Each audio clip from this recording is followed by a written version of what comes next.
سب کی توجہ ہو، اور جتنے بھی افراد کھڑے ہیں ان چند جملوں کو غور سے سنیں گے، مصائب کا مقدمہ ہے۔ انسان قربانیاں دیتا ہے نا، 3 طرح کی قربانیاں ہوتی ہیں۔ دولت کی قربانی ہوتی ہے، انسان پیسہ قربان کرتا ہے دین کے لیے۔ دولت کا قربان کرنا بہت آسان ہے، لیکن بہت سے لوگوں کے لیے حتیٰ دولت اور پیسہ قربان کرنا بھی بعض اوقات مشکل محسوس ہوتا ہے۔ امیر المومنین کہتے ہیں کہ اگر مشکل محسوس ہونا تو کم دینے سے عادت ڈالو، دین پہ خرچ کرنے کی عادت ڈالو، اللہ دین پہ خرچ کرنے سے خوش بھی ہوتا ہے اور زیادہ عطا کرتا ہے۔ تو پہلی قربانی پیسے کی ہے، دین پہ پہلے، یہ لیکن بہت آسان۔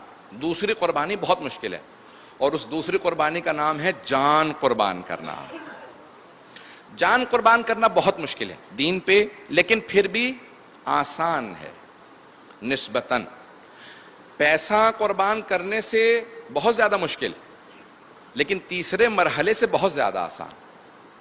جان قربان کرنا بہت سے لوگوں نے، ہزاروں نے، لاکھوں لوگوں نے دین پہ جانیں قربان کی ہیں۔ تیسرا مرحلہ کیا ہے؟ پیسہ قربان کرنے سے زیادہ، جان قربان کرنے سے زیادہ اپنی آبرو کو دین پہ قربان کرنا۔ اگر میں بات پہنچا پایا ہوں، اپنی آبرو کو دین پہ قربان کرنا یہ بہت مشکل کام ہے۔ آبرو قربان کرنا بہت مشکل ہے۔ حضرت ایوب علیہ السلام بھی جب نظر آتے ہیں نا، تو انہوں نے اپنے بیٹوں کو قربان کر دیا، فصلیں میں ہر چیز قربان کر دی، یہاں تک کہ بیمار ہو گئے، لیکن جب ان کی ناموس پہ حرف آیا نا، ان کی زوجہ پہ حرف آیا، تو کہا کہ پروردگارہ اس سے آگے امتحان نہیں دے سکتا۔ تو جناب جبرائیل فوراً نازل ہوئے، کہا ایوب اللہ کہتا ہے کہ تمہیں بیٹے کس نے دیے تھے؟ کہا پروردگار نے۔ کہا اس نے واپس لے لیے؟ کہا لیکن میں نے اولاد کے جانے پہ شکوہ نہیں کیا۔ کہا ایوب تمہیں محل کس نے دیا تھا؟ کہا پروردگار نے۔ کہا اس نے واپس لے لیا؟ کہا ہاں۔ فصلیں؟ کہا اللہ نے دی تھی۔ آبرو، یہ جتنی چیزیں دی، کہا اللہ نے دی۔ صحت اللہ نے دی۔ کہا اور تمہاری زوجہ جناب یوسف کی بیٹی تھی، رحمہ نام تھا، آج ان پہ حرف آیا، امتحان دینے کے لیے کیوں تیار نہیں؟ کہا پروردگارہ ناموس پہ حرف آنے کے معاملے میں آگے برداشت نہیں کر پا رہا۔ اللہ نے قیامت تک کے لیے قرآن میں ذکر کیا، جب بھی صبر کا تذکرہ آئے گا جناب ایوب کا تذکرہ آئے گا۔ کہا ایوب قیامت تک کے لیے جب بھی کوئی مثال دے گا آپ کے صبر کی مثال دے گا، کہ آپ نے ہر چیز پہ صبر کیا۔ لیکن جہاں جناب ایوب کے صبر کی انتہا ہوتی ہے نا، وہاں سے امام سجاد کے صبر کی ابتدا ہوتی ہے۔ کیا کیا امام سجاد نے؟ یہاں پہ آبرو پہ حرف آ رہا تھا، امام حسین نے کہا پروردگارہ میں نے اولاد کو تیری راہ میں، اصحاب کو، سب کچھ قربان کر دیا، حتیٰ اپنی بیٹیوں کو یتیم کر دیا، میں اپنی جان تیری راہ میں دے رہا ہوں۔ لیکن آپ جانتے ہیں کہ ایک ایسا مرحلہ تھا کہ خود امام سجاد نے کہا بابا میں آپ پہ قربان ہونا چاہتا ہوں۔ کہا بیٹا آپ کا مرحلہ میرے مرحلے سے زیادہ سخت ہے۔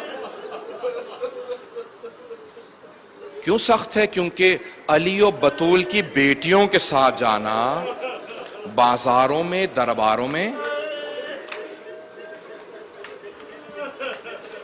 اگر میں پیش کر پایا، میں نے کہا تھا آج مختصر رکھوں گا، مختصر سے مصائب سنیے گا۔ 5ویں امام فرماتے ہیں کہ بہت بڑا امتحان تھا، 7 چیزوں کو پیش کیا، میں ساری چیزیں نہیں پیش کروں گا۔ امام باقر نے 7 چیزوں کو پیش کیا، کہ مولا کون سا ایسا آبرو کا امتحان تھا؟ تو امام باقر نے کہا کہ میرے بابا کے لیے بہت بڑا امتحان تھا آبرو کا، کہ مجمع عام تھا، علی کی بیٹیاں تھیں، باغیوں کے نعرے تھے، ہاتھوں میں پتھر تھے، اور جب بھی کوئی پتھر پھینکتا تھا کہتا تھا باغیوں کا قافلہ آ رہا۔ اجرکم اللہ، اجرکم اللہ۔ آج تو پہلی شب ہے، اجرکم اللہ، کہ میرے بابا کے لیے یہ بڑا مشکل مرحلہ تھا۔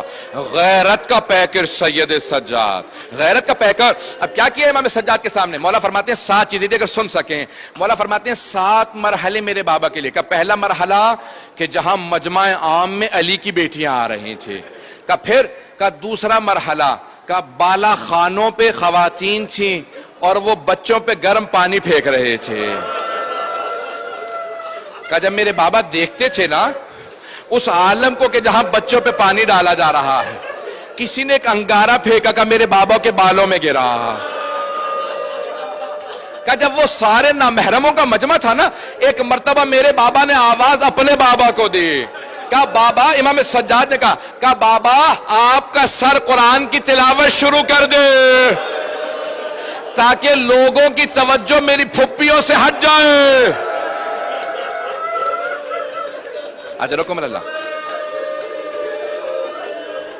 اجرکم اللہ. تیسرا مرحلہ کون سا تھا؟ اگر دیکھ سکیں تو تیسرے مرحلے کو پیش کروں. اب پانچویں امام بیان کرنے والے ہیں. کیا فرماتے ہیں؟ کہا مولا اور کون سی آزمائش تھی؟ کہا مجھے اور میرے بابا کو زنجیریں پہنا کے اس مقام پہ بٹھایا جہاں غلاموں کو بٹھایا جاتا تھا. کہا زمین پہ دربار میں وہاں بٹھایا جہاں غلاموں کو. کہا خود تو یزید تخت پہ بیٹھ گیا تھا. کہا میں غلاموں کے ساتھ. مولا اور کون سا مرحلہ تھا؟ کہا میرے بابا کو جو سب سے زیادہ گراں گزری چیز, کہا وہ شرابی کا دربار. اور وہ بار بار پوچھتا تھا یہ بیبیاں کون ہیں؟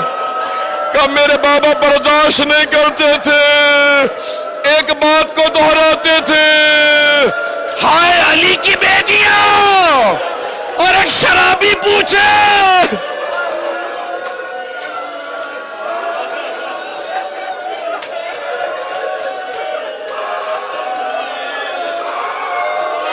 کہ میرے بابا سے برداشت نہیں ہوتا تھا, ایک شرابی علی کی بیٹیوں کا پوچھے.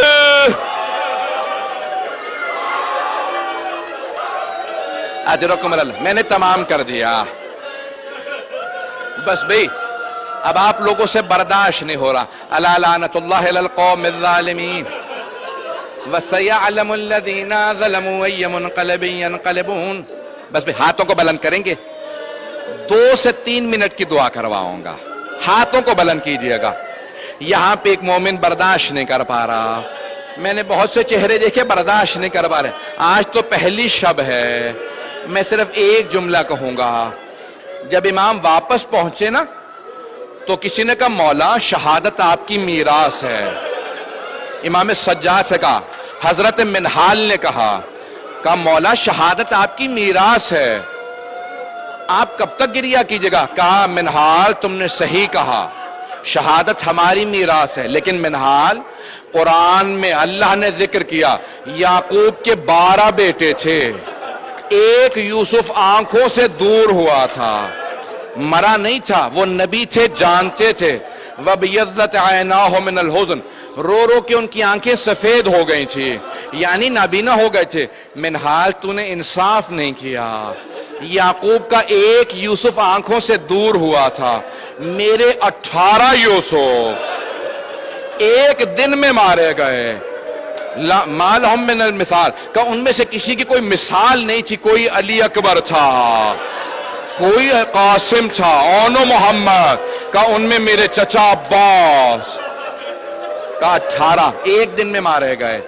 پھر منہال نے کہا لیکن مولا شہادت آپ کی میراث ہے.